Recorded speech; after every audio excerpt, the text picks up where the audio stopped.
నమస్కారం. నా పేరు భవాని. శ్రీకాకుళం జిల్లా కొత్తూరు డివిజన్ ఎల్లంపేట మండలం పెద్దకొల్లివలస వివోలో ఐసీఆర్పీగా పనిచేస్తున్నాను.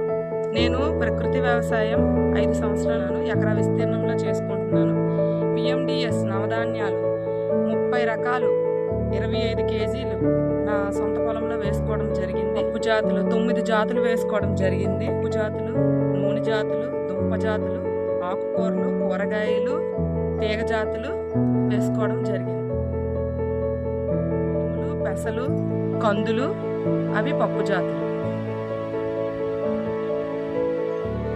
నూనె జాతులు అంటే ఆమదం, నువ్వులు, దుంప జాతులు ముల్లంగి, బీట్రూట్, క్యారెట్, దుంప జాతులు. నెక్స్ట్ ఆకుకూరలు ఒక కూర, పాలకూర, గోంగూర, తోటకూర, కూరగాయలు వంగ, టమాటా, మిర్చి. 2 రకాల కూరలను నేను తీసుకొని తినడమే కాకుండా మా ఇంట్లో ఉపయోగించుకోవడమే కాకుండా మా వీధిలో ఉండే వాళ్ళకు కూడా, పొరుగింటి వాళ్ళకు కూడా ఇవ్వడం జరిగింది.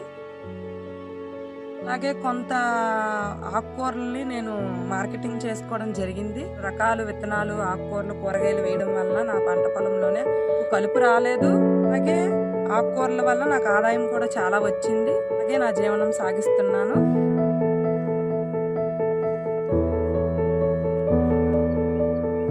ఎకరా విస్తీర్ణంలోనే ఆర్డిఎస్ వేసుకోవడం జరిగింది. ప్రధాన పంటగా నేను మినుము వేసుకున్నాను. మినుముకి చిత్త రావడం జరిగింది. మినపసేనికి చిత్త రావడం జరిగింది. దీనికి నీమాస్త్రం తయారు చేసుకోవాలి. చిత్త రావడంతో నేను 200 లీటర్ల నీమాస్త్రం తయారు చేసుకున్నాను. నీమాస్త్రం తయారీ దానికి కావాల్సిన పదార్థాలు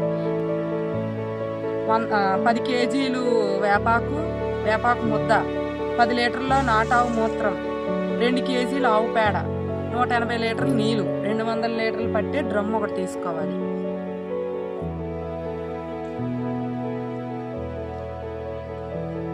అందులోనే ముందు వేపాకులు ముద్ద వేయాలి.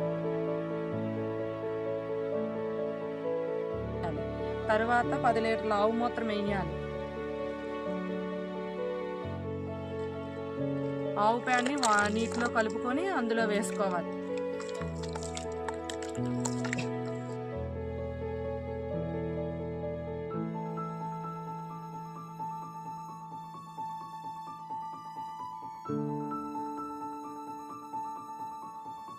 మొత్తం 3 సవ్య దిశలో కలపాలి.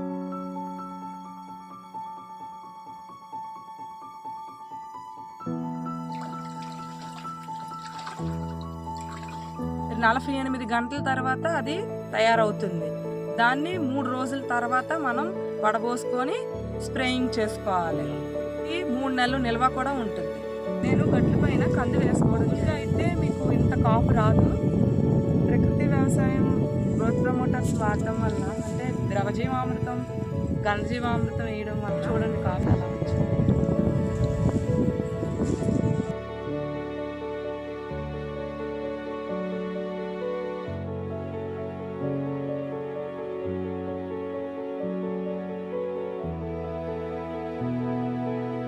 మొక్కజొన్నలో ఆర్డిఎస్ వేసుకోవడం జరిగింది. మొక్కజొన్నకి పురుగు రాకుండా